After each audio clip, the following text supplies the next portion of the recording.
there, this is Kelly Kloffenstein coming to you with Ryan's RV in Everett, Washington. We're here doing a video on our 2023 Four Winds 27R, our #1 selling and renting floor plan. This is a floor plan that is under 30 feet tip to tail with a monster slide out inside. It gives you more room than any other Class C under 30 feet that I know of. We'll give you a walkthrough of the outside, the inside, the operations, the setup, what to do on the return, and try to keep this as short as we can, but there's a lot to go over, so here we go. Okay, so when you get to your campsite, the majority of campsites are either level or they're a little low in the front. And what you're going to do with this unit or any other Class C is you want the front to be up level enough that you're comfortable in the inside. And the analogy that I like to use is if you're cooking eggs on the stove, you don't all want them sitting in one corner of the pan, right? So just reasonably level is fine. And how we do that is quite simple. We call these RV Legos. And all we're going to do is lay them out. With this, we're going to get about 4 inches of lift on the motorhome up front. It's going to help level it out. And you can go quite a bit higher. I mean, we can take it up to 8 inches if we need to, but we don't. It just needs to be somewhat close. So with those guys in place,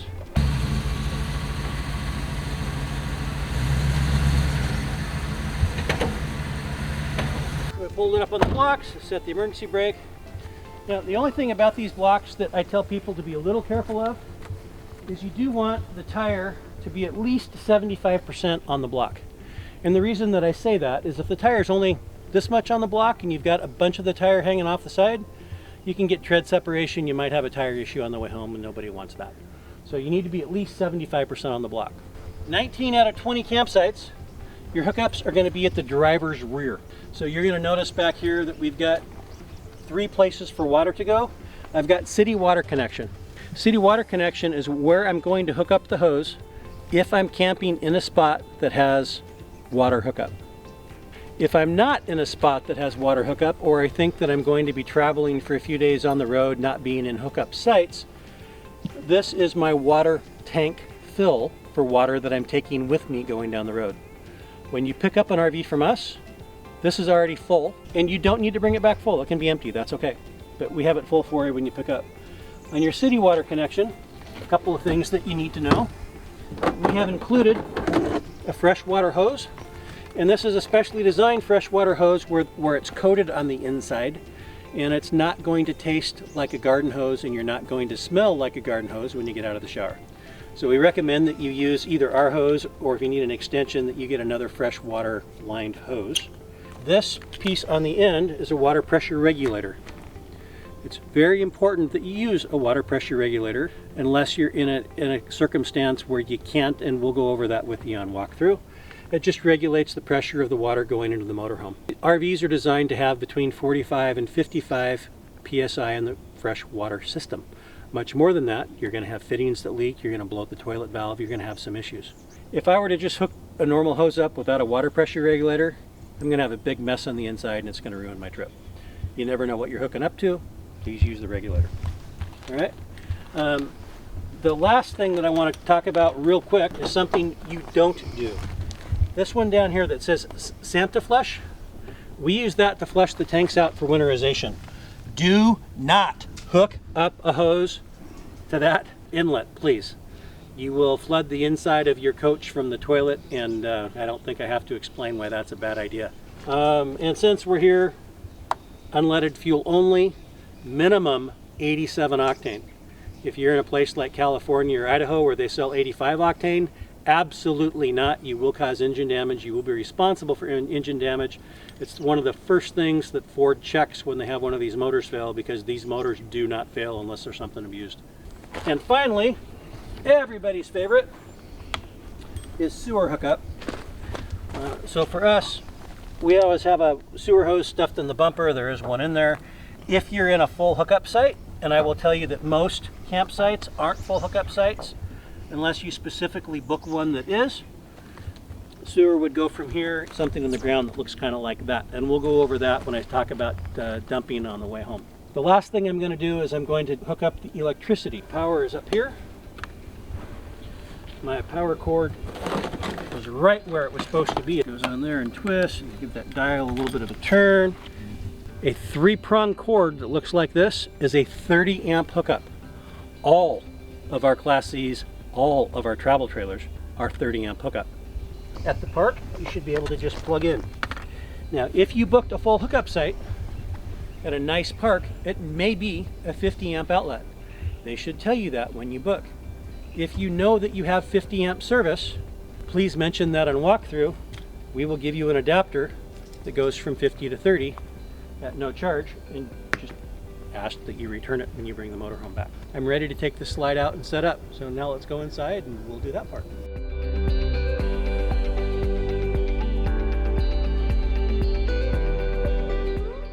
Okay, now we're inside and we're ready to take the slide out. So I've already checked on the outside to make sure there was no brush, no trees, nothing we're gonna run into. The slide's gonna go out about 3 feet. And I've got the parking brake set. I have the engine running. Without those two things happening, the slide isn't gonna go out. So parking brake set, engine running. All I have to do is press slide extend, and we're gonna press and hold this button for about 15 seconds. You can hear the slide motors working. It's gonna go out and come to a complete stop. The next thing we're gonna do is put the stabilizer jacks down. And you're probably thinking, well, why didn't you put the stabilizer jacks down before you put the slide out? Well, there's a good reason for that. The reason is the electric stabilizer jacks are forgotten quite regularly, especially in rental motorhomes, where people jump in the motorhome, they try to take off, the rear jacks are down. So when you put the key in the ignition, the jacks come up. But the key has to be in the ignition for the slide to go out. So first we put the slide out, and then we put the rear stabilizer jacks down. The object of the rear stabilizer jacks is simply to take the bounce out of the back end of the motorhome. Alright, so right here we have an on button. Flip this on. I've got a retract and an extend. I press the extend once and let go. You might be able to hear that in the video. The rear jacks are going down by themselves.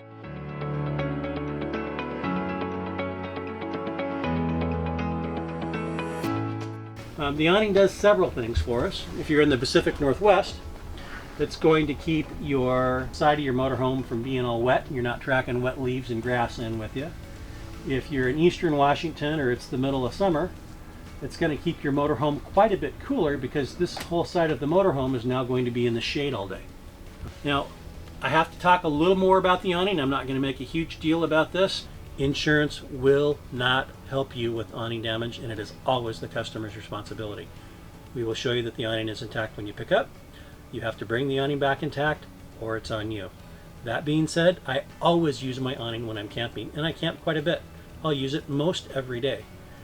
However, I will not go to bed with my awning out, and I will not leave the RV even for half an hour with the awning out. Because you're someplace where the weather can come in a hurry, and you go rushing back to the campsite and there's already been 25-mile-an-hour winds, your awning may be laying up on top of your motorhome.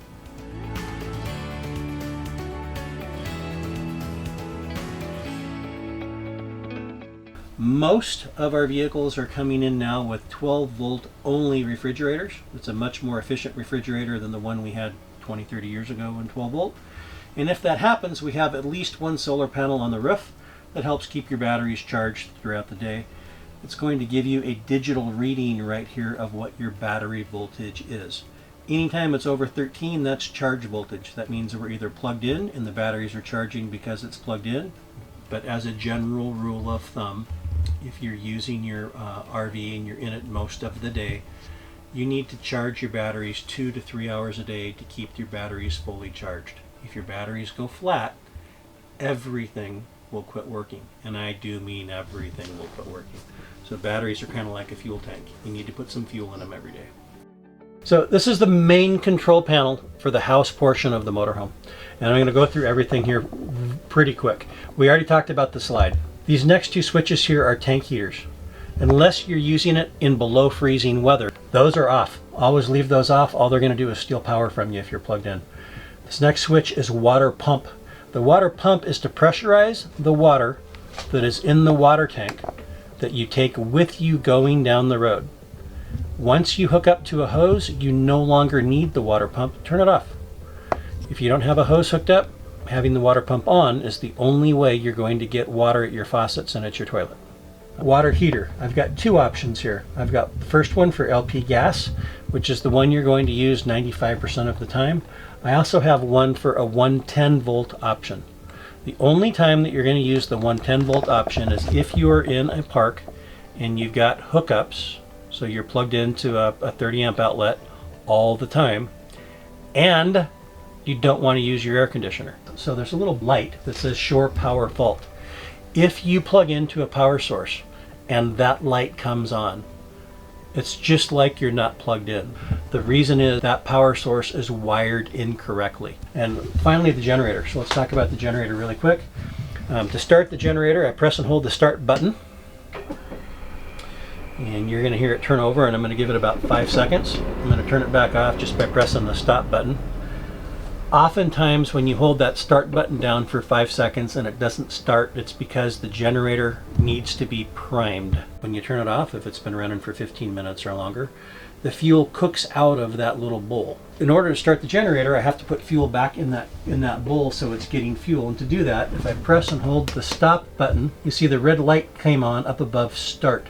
That tells me that I'm running the fuel pump on the generator. I just give it a count of about 6 or 7. I can let go, I'll press the start button, and it'll start right up every time. There's a few things that you need to understand about the generators. This generator is a 30 amp generator, which means the most that this generator is going to put out under load is 30 amps. To put that in perspective for you, when you run a hairdryer at home, your hairdryer on high uses about 13 amps. So your generator is going to put out a little more than 2 hairdryers. The reason I said it that way is your air conditioner takes about 1.5 hairdryers. That's a pretty good load on your generator.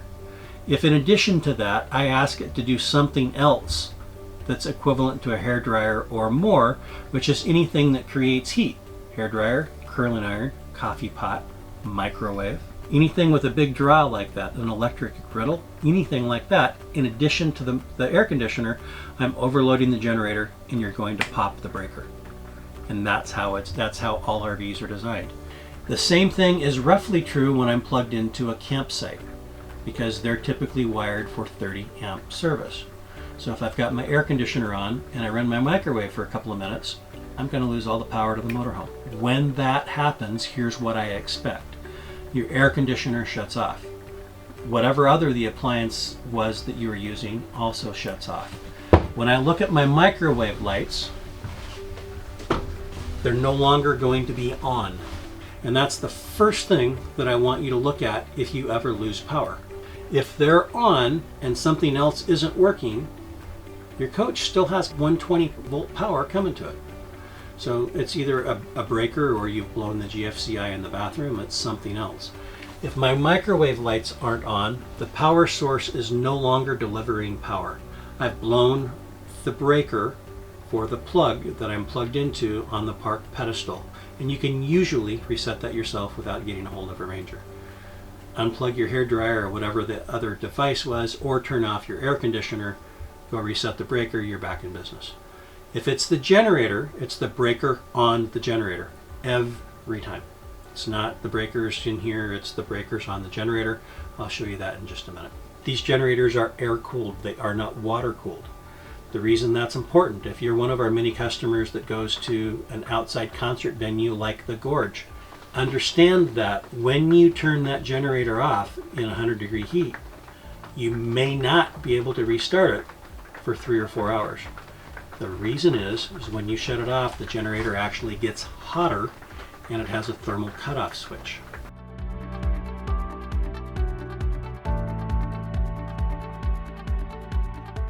Real quick, I'm going to take you through some appliance stuff. Remember, we'll give you another walkthrough in person. Most often, this is the one that costs our customers money, and we don't like them to cost you money. So let's talk about this nice glass top they have on here. So you fold it up. The problem is people take off going down the road and they forget to fold it down. And they hit a big bump, and what happens? It slams down really hard. Well, it breaks, and because it's tempered, it kind of explodes, and now I got glass everywhere. That's one way they break. The other way they break is often when people light them and they've used them for a little bit, but they turn it off and then they turn it to low and thinking they've got it turned off. And in sunlight in the summer, the flame is so small you can't see it. So they think it's off. And then they close the glass. The glass cooks and it explodes because it's tempered. And we get glass everywhere again. The third thing that happens is somebody will be coming along with a pan or something that's got a sharp edge to it and drop it on the glass, and the glass explodes.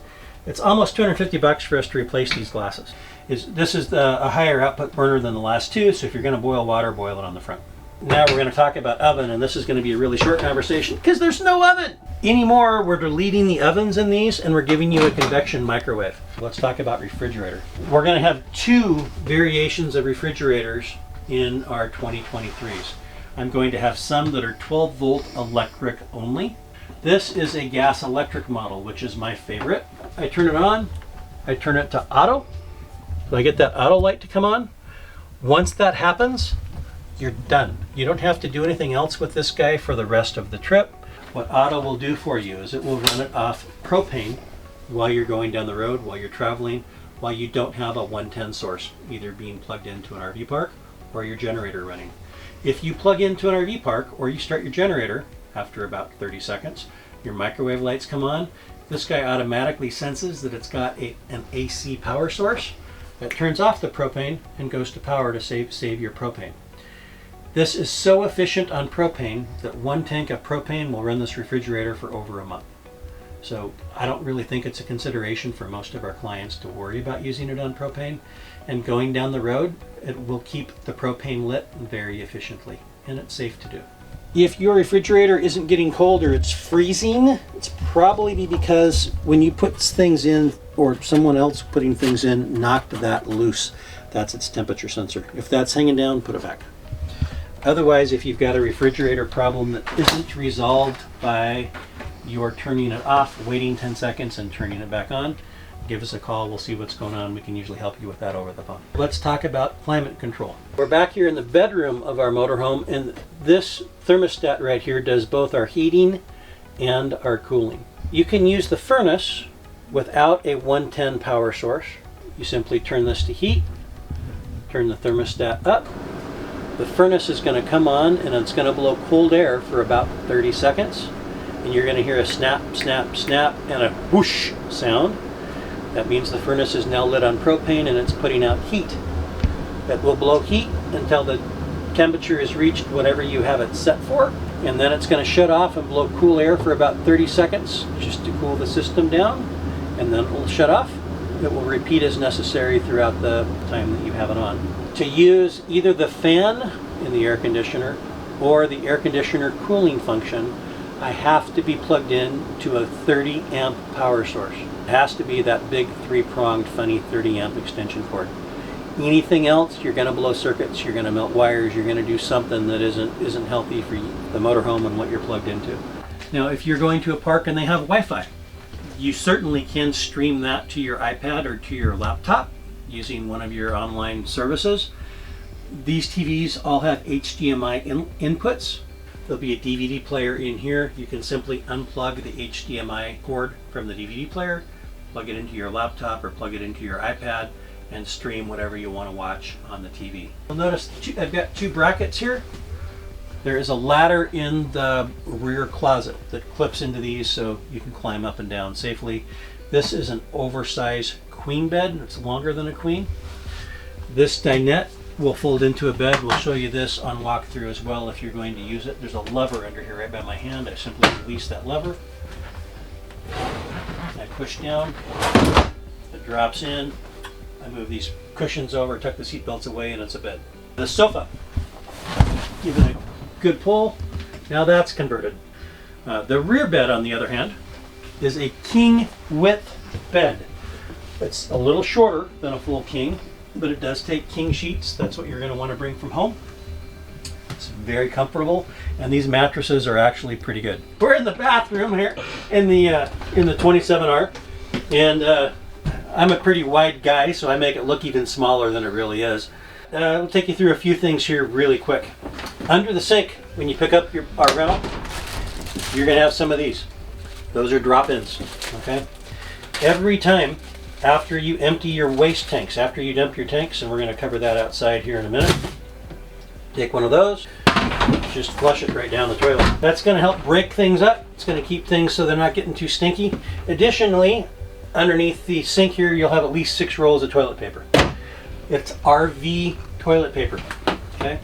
The reason that we specify RV toilet paper is it's rapidly dissolving toilet paper. If you make the mistake and bring a product from home like Charmin and it goes down the waste tank, it's going to plug things up. You're likely not going to be able to dump. It doesn't work. Non-RV toilet paper, flushable wipes, other hygiene products, nothing can go down the toilet except human waste and RV toilet paper and water. Please, that's it. And the water to paper ratio needs to be pretty strong.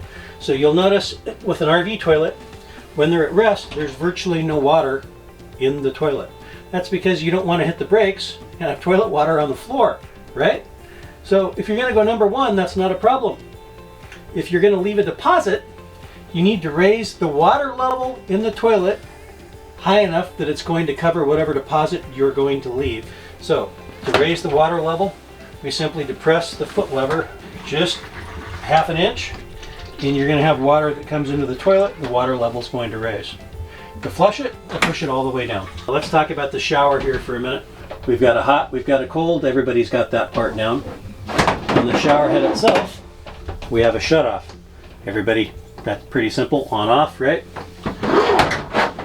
Here I've got another lever, and this is a water flow lever. This is so you can restrict the water flow going to and from your shower without changing the temperature much. That's to extend your shower so you don't have to use, all of the water pressure right now. Typically an RV shower is much like a boat shower. You get in, you get wet, you turn the water off. You soap up, you shampoo your hair, you rinse off. If you're gonna shave, you've got something else you gotta do, you do that while the water's off, turn it back on. You get a maximum of 6 minutes of hot water out of one of these hot water heaters.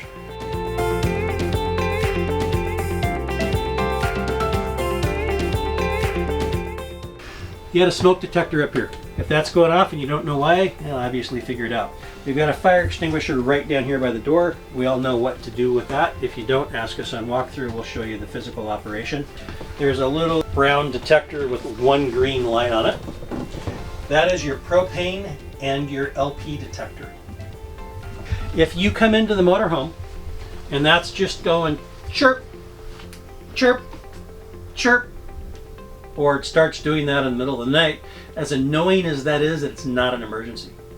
That means your batteries are low, and they're low enough that they need to be charged. So you're camping someplace, you're not plugged in, of course it's going to happen in the middle of the night because you didn't run your generator enough the night before to get your batteries charged up.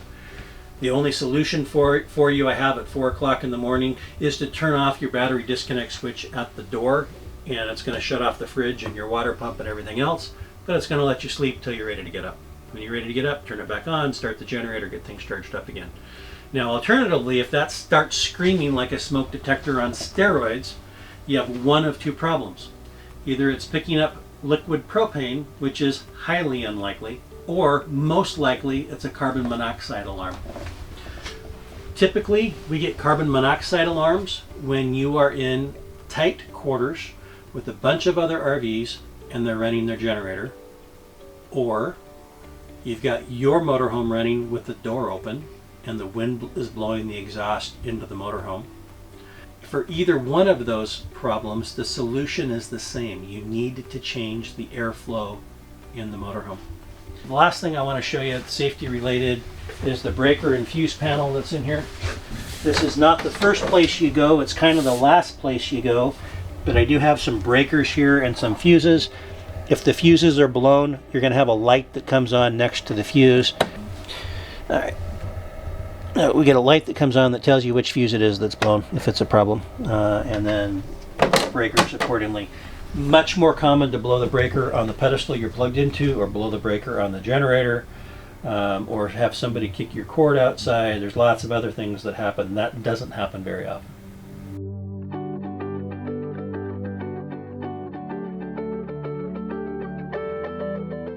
Okay, let's talk about a few driving considerations and things that we're going to do before we take off in our motorhome.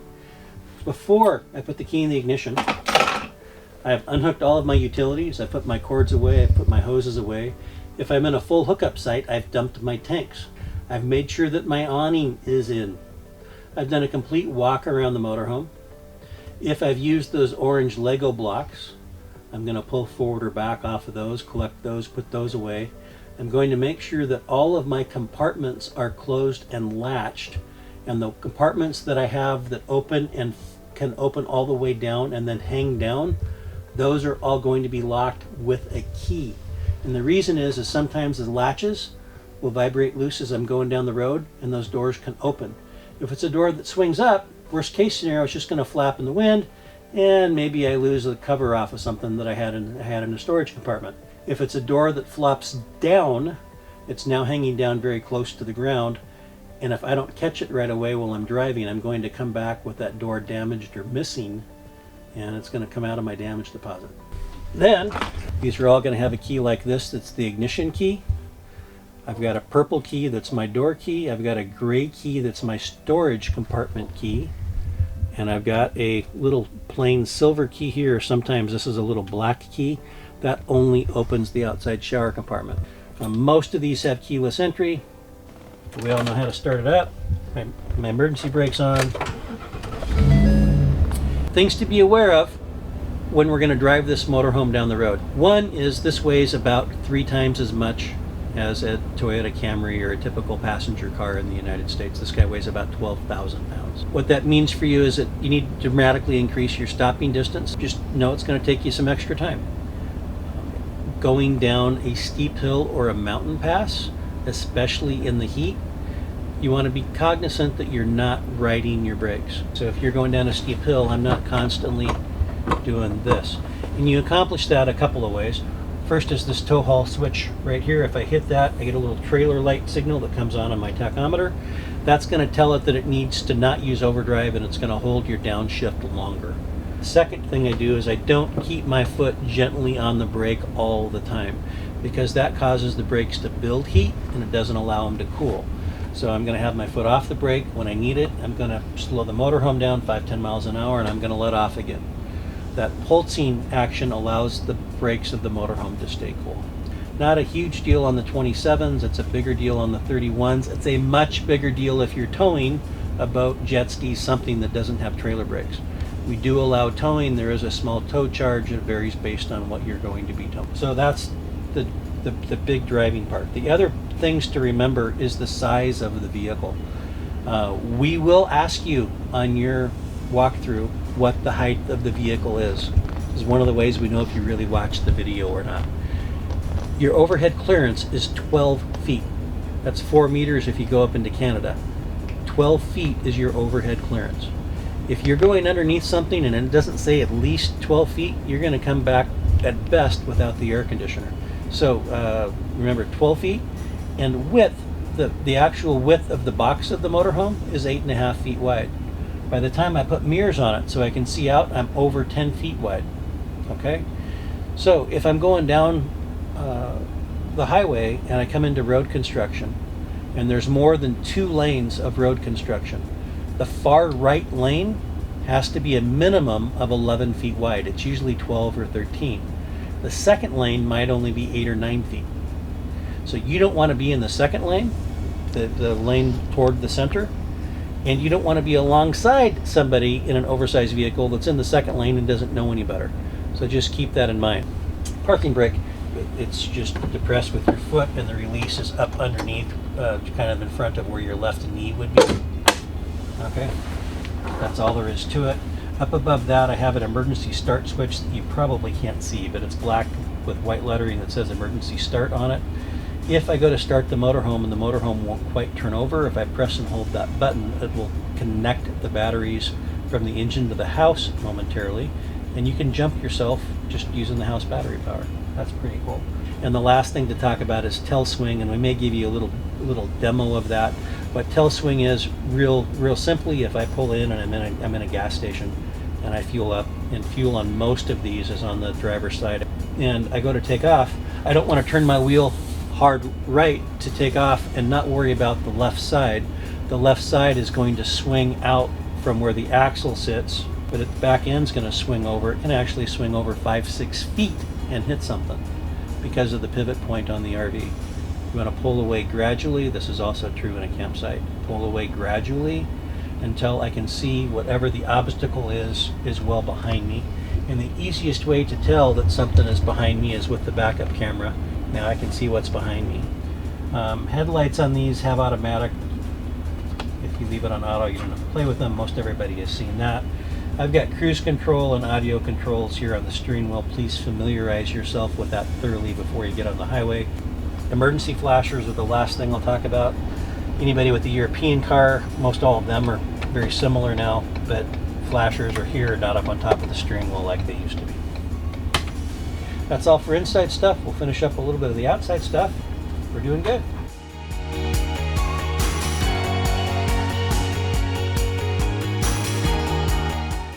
Okay, so I've got my sewer hose out. I'm going to get my sewer hose elbow. This is usually in a separate bag somewhere in a different compartment than your freshwater hose. Please don't store them together for obvious reasons.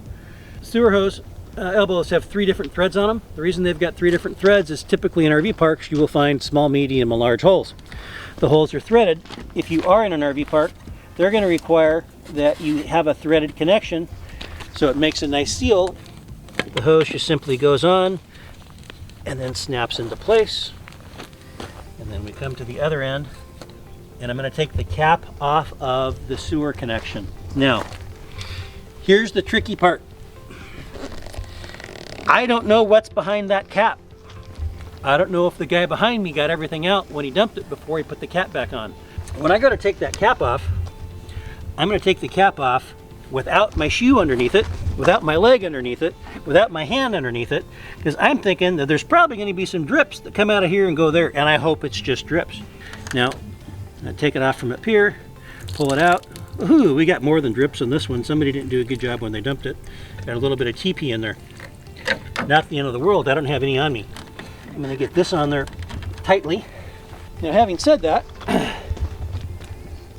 we have given you gloves. You're probably going to want to use them. I'm going to pull the black tank valve. Now, anything I've got in the tank would come out through there, and if it was full, I'm going to give it 30 seconds to a minute. I'm not going to have anything else going out of my tank into the ground, and I'm going to know that it's empty. I've got that done. I'm going to close my black tank, and I'm going to open the gray tank. Now, anything from my sink and my showers in my gray, and it's going to come through. So what we're doing is we're letting the gray water, or the shower water, rinse out anything that was in the black dump tank chute and the hose, so that everything's all nice and clean when I put it away. If I didn't have anything in the gray tank, at the dump station, there is going to be a rinse hose. And I'm going to take a hose, and we're just going to go around here, get it nice and clean, rinse it out, and then I'm going to put the hose back away in the dump tube. And I'm going to put it in the little end first with this end on the outside, because it goes in easier that way and it's easier to grab. So real quick, this is outside shower. Again, it's this little silver key. It's the only thing this key operates. This will give you hot and cold running water outside your motorhome. So if you have a pet, a little one, maybe even a big one, got into some sand, got into something stinky, got into something you don't want in the motorhome, you can rinse them off outside. Hot water heater. This guy gets really hot. This vent, hot water heater blows a flame about that big around, about that long. You have to make sure you got a couple of feet standoff here so there's nothing leaning up against it and you haven't run your slide out into the brush if you're going to use your hot water heater. Not a good idea. We're going to talk about the generator, and what we're really concerned with in here is 3 things. First, we've got an exterior start-stop. If for some reason I'm not getting it to start from the interior switch, I can press and hold the stop button. That red light's going to come on. It's quiet where I'm at, so I can hear an electric pump come on to prime it. I'm going to let that red light be on for 5 to 10 seconds. Let go, press it, it'll start right up. The second thing, and the primary reason that you would come out here as a renter, would be that if I had my generator running, I had the air conditioner on, and I lost power, usually caused by plugging in another heavy electricity use appliance, such as a hairdryer, curling iron, coffee pot, electric griddle. Maybe somebody turned the microwave on. That would also do it. The generator will stay running, but I lose power to the inside. And again, I look at the microwave lights. If the microwave lights have gone out, I've lost power. There's a little breaker right here. It's kind of hard to see. It's around the corner from the switch. There's a little black switch, and of course it has to be black, surrounded by everything black, so it doesn't show up very well. But I'm flipping it off and on as forward. So I just want to grab that and pull it forward. That's going to reset it. If you're using the generator more than 20 hours on your trip, it's your responsibility to check the oil in the generator. When the generator hasn't been running for a while, pull it out. We need the oil to be, you know, kind of in the middle here or higher. This guy's got it all the way up at the top. It's full. If I needed to add oil in the driver's door pocket of our rentals, we have given you paper funnels and generator oil. This is not engine oil. Please don't put it in the engine. Now, if you do decide that you've used the generator enough and you check the oil and it needs oil, how much oil do I put in it? Never more than 2 shot glasses. 2 shot glasses will take it from the bottom of the stick to ready for use. And it's very important that the motorhome is level from side to side and reasonably level from front to back, because if you're sitting with the passenger side up and the driver's side down and you undo that yellow cap, you're gonna have oil come pouring out of there. I still have a power cord we gotta put away, and I've got rear stabilizer jacks that I need to make sure that come up. When I started the motor, they didn't come back up, and they were supposed to. That's why we tell you you're always supposed to check. I'm going to make sure all my compartments that fall down, like this one, are locked, because the first time I go over a speed bump, I'm not going to have that door anymore.